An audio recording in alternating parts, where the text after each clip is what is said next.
Ain't got no echo now? Yeah, no echo. All right, perfect. All right, go ahead, brother. So Yeah, you can start all over that way they can hear what you said. All right. I So know I was inboxing Sakari. So I was talking to Hassad for the most part about the virgin birth and the details, and we going over we're inboxing like certain patches with each other. So after a while, I felt like I answered some of his questions, so he ended up like ghosting me. So I'm like, all right, dang, what was that about? We even Facebook called each other, and I had corrected him, which he acknowledged, and I never heard from him again. I hit him up, he won't even acknowledge the inbox, like he just straight ghosted me. So this is why I say, hey man, all right, I'm gonna go to SiteNet and just call out. I even called in Deacon show while he was live. I had a little sparring session with him. It didn't go well for me either. So I'm like, all right, he ghosted me. So I'm like, all right, damn. So I went on SiteNet TV and said, well, let me call out y'all leader then. Since y'all keep ghosting me, I don't want to make these discussions public. Let me talk to y'all leader then. So that's what happened. So now he hops on, and then he hops on to just decline publicly. It's like, dude, just don't even just answer. So when he declined publicly, everybody was like kind of confused. He said he wanted $2,000 to talk to me or debate me, so or $1,000, something crazy. So then SiteNet recommended you, and I know you be debating, and I was like, all right, I'll debate Captain, but the person who I really wanted was the loudmouths, the people who do all the talking trash and all the lies. They would debate anybody, So you pulled up, and we had like a light little sparring session. I'm like, all right. So now let me just say for your title, I wouldn't mind your ass. I just want you to know. Say that again. I said I whipped your ass. I just want you to know. Nah, but look, I wouldn't mind your title.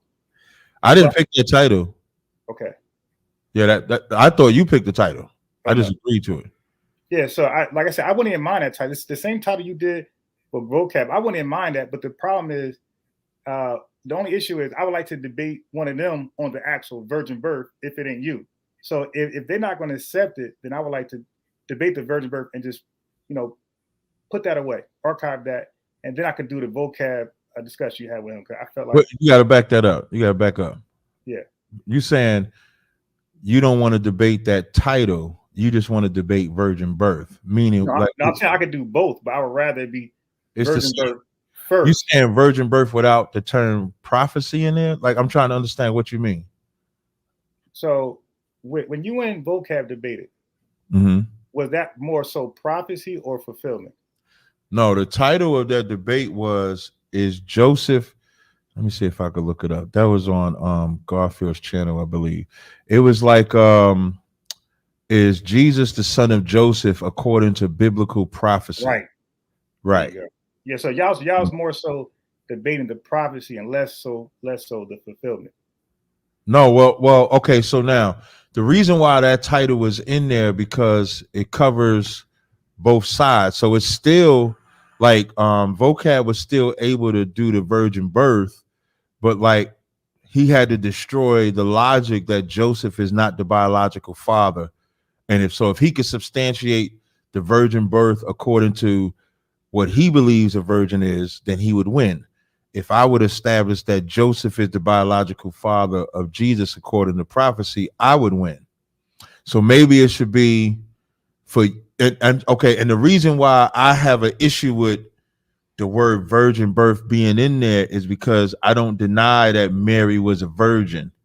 I just deny that Mary, just because she had sex, she wasn't a virgin. Like my definition of virgin is what the Israelite definition of virgin is, which is a young woman of marriageable age, whether she's had sex or not. So okay, I understand. Maybe, you know what I'm saying? So how about something like, is Joseph the biological father of Jesus?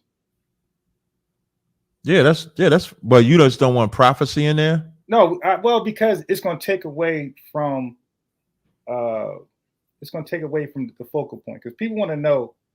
Some people already picked a side, but some people are actually neutral, and like they're like they heard both arguments, and they feel like both are compelling. So it's like, so when I get done talking to anybody, I want the people to have a decision.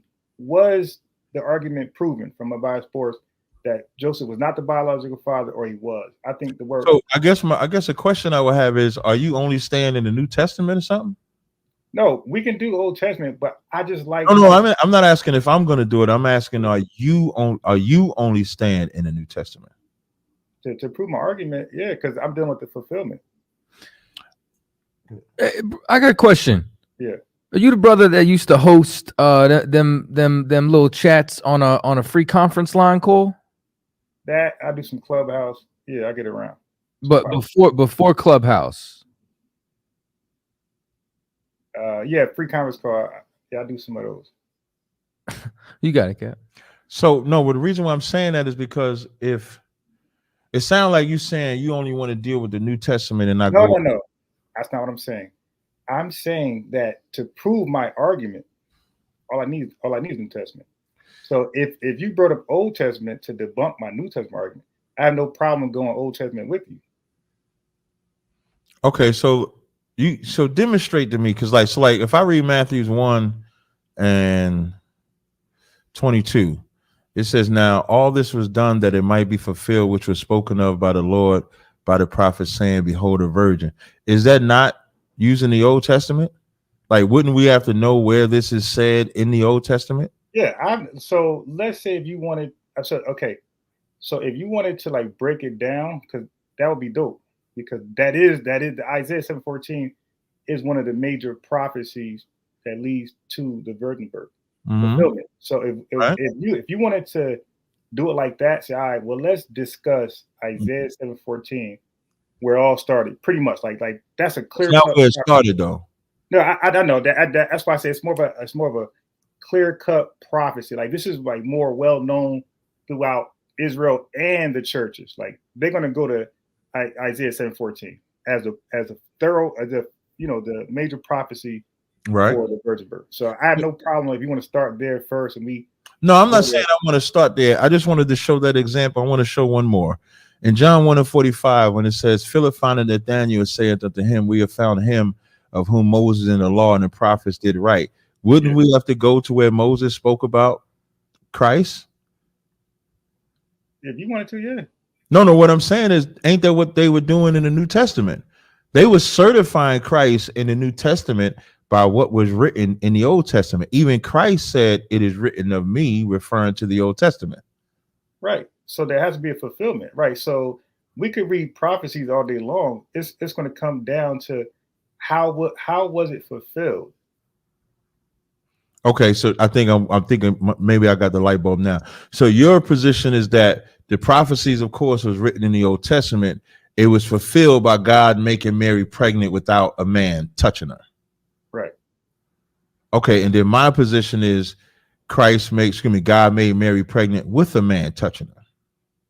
Okay, yeah. So that's where we disagree at. And then that's where we disagree at. But then you would go throughout, I'm assuming, only the New Testament to prove your case. I would go out through the whole Bible to prove my case. Am I hearing you right? So yeah, because if we're talking about so prophecy is definitely going to be dated to the Old Testament, hands down.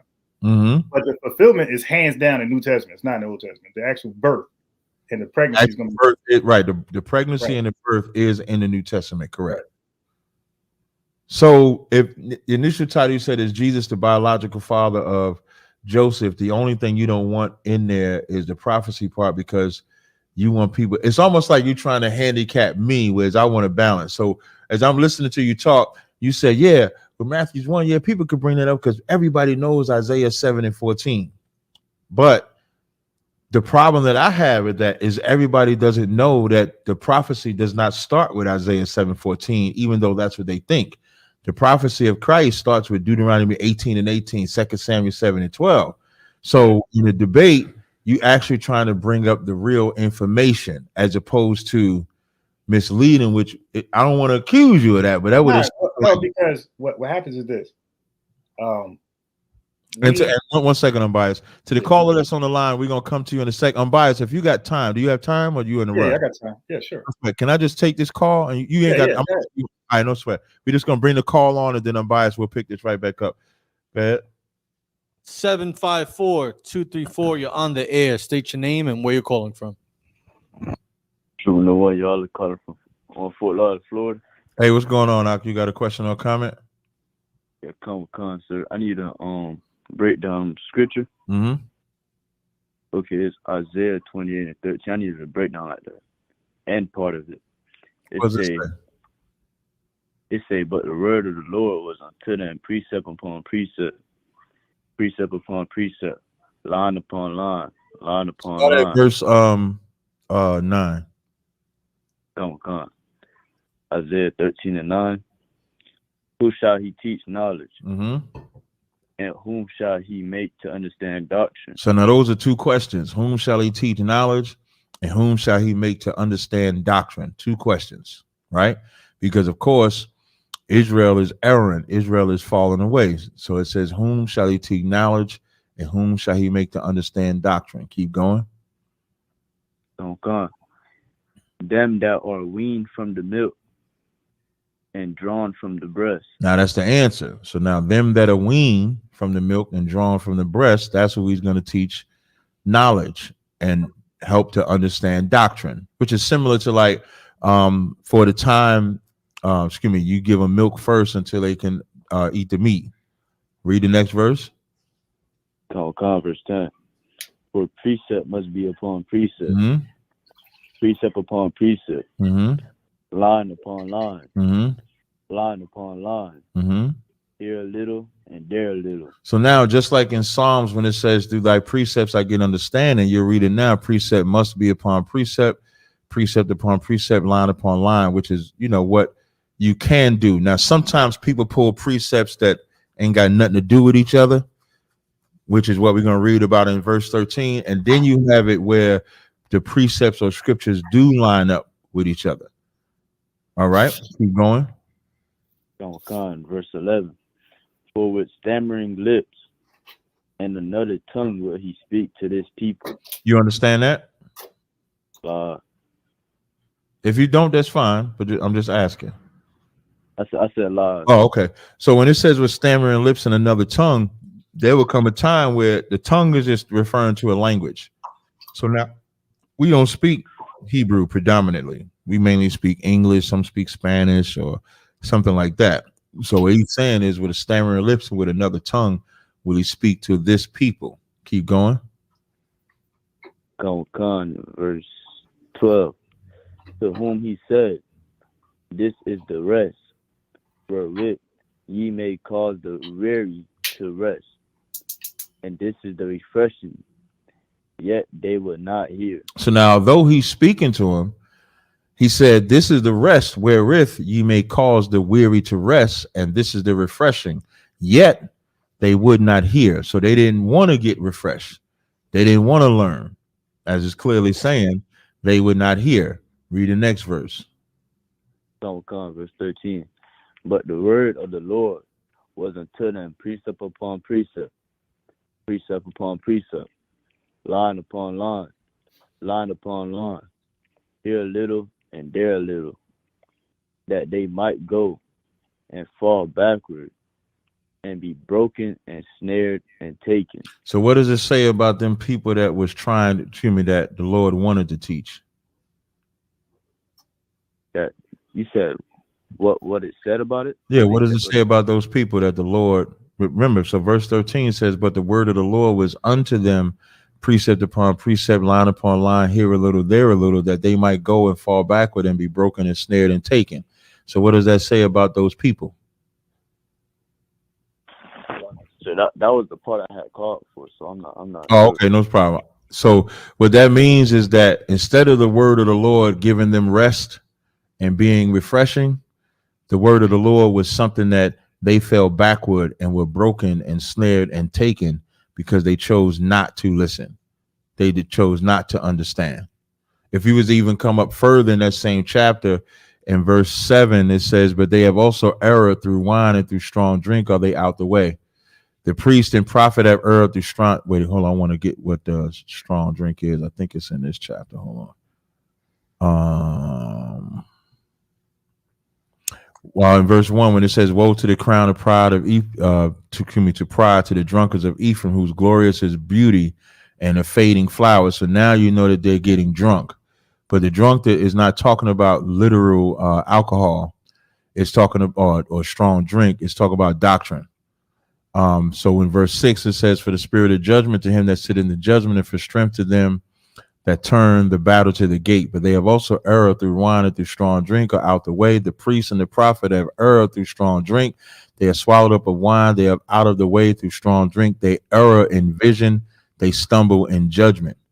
So that's why they don't hear the scriptures that would give them rest. And that's why precept upon precept, it's almost like the scriptures become a detriment to them instead of the rest that it was supposed to be. Like everybody has the Bible. Everybody has a Bible in their hand. Everybody claim to read it, but you got some that read it, but when they read it, it's not read in the thing that give them rest. Is read that keeps them oppressed. Is read that keeps them falling. Like a Christian, for example. As black people try to become Christians, and the more they talk about God loves everybody and they loving everybody else except their own, we become broken. We become snared. We become taken. That's what verse 12 and 13 is saying. Oh God, so lucky. So with the precept, so what you just said, would the precept be when it said the Lord poured out the spirit of deep sleep? Yeah. Would that be a precept for it? Mm-hmm. And that's also in Isaiah. What's that? I believe that's the next chapter. In Isaiah 29 and 10, when he says that. You also see in Isaiah 29 when it says they are drunk, but not with drink, like a literal drink. So Isaiah 29 and 10, that's when you see that the Lord gave them the spirit of deep sleep. You understand? And the verse in Isaiah 29 for the strong drink, not being wine, is Isaiah 29 and 9. That's how you know that it's not talking about literal alcohol. Isaiah 29 and 9 says, "Stay yourselves and wonder, cry ye out and cry. They are drunken, but not with wine. They stagger, but not with strong drink." And then the very next verse tells you what they are drunk with, and that's the spirit of deep sleep, and the Lord have covered their eyes. And that's because they rejected the knowledge that the Lord was trying to give them. Oh God, sir. All right. Oh God, so I ain't about no sweat. Excellent. Yeah, all right, Bias, you there? Yeah, I'm saying. All right, no sweat. You can continue. You had the floor. I appreciate you. I was in the background trying to work out. Yeah, it's no problem. Trying to work out a different topic where maybe something like does prophecy and fulfillment, so we can add both of them in there, point to Joseph as being the biological father of Jesus. That's perfect. I'm gonna whoop your ass with that title. That's perfect.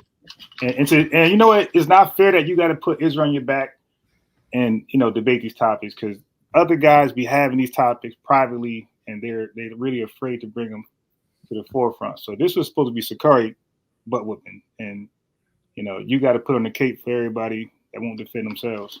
He said I got to put on. Well, I don't think I'm putting on the cape for Sakari for whatever reason that they chose not to debate you. That's up to them. I'm not one of them where you can take a slight at somebody else and then I'm gonna ride your coattails while you take a slight at them. I'm not gonna say that because I'm pretty sure they probably would have whipped your ass on this subject like I will. So it'll be very easy for me to go ahead and just mop the floor with you. But just text me that title. Now, if you want to swallow my audience, let my audience. Yeah, we can do that. And, I'm always prepared. I'm like Mayweather with this. So you see the boxing gloves. But I had played two snippets when you said they might have mocked me too. They don't believe that because I played two snippets of my discussion with Hassad, and he was a student asking me questions and saying, "Oh, you're right." And then I played a snippet of me and Deacon on his show, and he's doing the same thing. Like cowering out, like pretty much bowing down. I'm gonna teach you something. I'm gonna teach you something so you can learn, right? Yeah. When you in an actual, if you in an actual organized debate, then that's a debate. But let's say if there's a sparring session, somebody asking you a question, it does not mean that they're a student. It just means that No, I'm saying literally, they try to go to the Greek and Matthew, and they didn't know what the hell they was reading, and they start asking me what does what say, and is it the same, and right, and then they say, okay, that's a fair point because we were opposing each other. What we reading, and they went to the blue letter before me, just to find out that they were wrong there too. That's what I mean. asking questions because they Oh, didn't. okay, I get what you're Yeah. saying. Okay, I get what you're saying. No problem. Well, what you got? We doing all this nice, pleasantries and stuff like that. That's pretty good. What you got? Let me see what you got. You lead the way. Go somewhere and I can tackle it. How was Christ born? Was he born like you and I? Excuse me, did Christ want to be born like you and I, or another way? Did he want to be born like you and I? Yeah. Nah. God kept the New Testament kept saying God sending His own Son, down. He sent him down from heaven in a body to come in an embodiment of flesh and blood, like us, similarly, not exactly like us, like how we came, but similar or like us. The Bible says He came like us, similar. Was his flesh sinful? Yeah, it says His flesh was sinful. So if his flesh is Well, sinful, no, I take that back. He came like sinful flesh. So I don't think so. okay, so if he didn't come in sinful flesh, how could he tell us not to sin? I don't think that was his role. I don't think his role was to come down and tell us not to sin. That's in no prophecy. When Mary was told about the pregnancy, when Joseph was told about the pregnancy, they were told two different things, and none of them was He gonna tell us not to sin. Did he tell us to be perfect? Not even that, but he said the prophecy was that He was going to save us from our sins. Did he tell us to be perfect? Be ye perfect like your Father is in heaven. Yeah. Yeah. So wouldn't we have to not sin to be perfect as our Father in heaven? Maybe ultimately. Headshot. But that wasn't the purpose. We were talking about His purpose, like why He came down. His purpose was not. We're not talking about purpose. We just asking questions. And so the first question I asked was He in sinful flesh? You said no, He was in likeness of sinful flesh. Then I asked you if we, and then you talk about the purposes, and you spoke about how Joseph and Mary were both told two different things.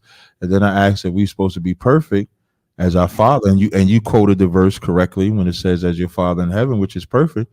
And I believe if the Father doesn't sin or if the Father is perfect, Christ is telling us, it says, be ye therefore perfect, even as your Father which is in heaven is perfect. So isn't Christ asking us not to sin? Like I said, that perfect word, we could look into that and see what's really being communicated. Okay. Yeah.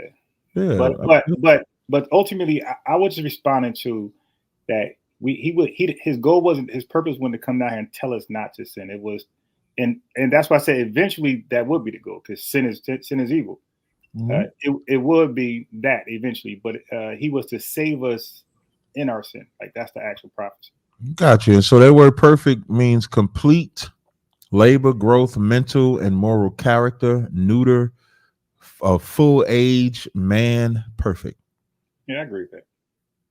So then Christ, so if Christ had a different flesh than us, which is, I'm assuming that's why you say He was able to not sin, because He had a different flesh than us. He was able to not sin because He's not a man.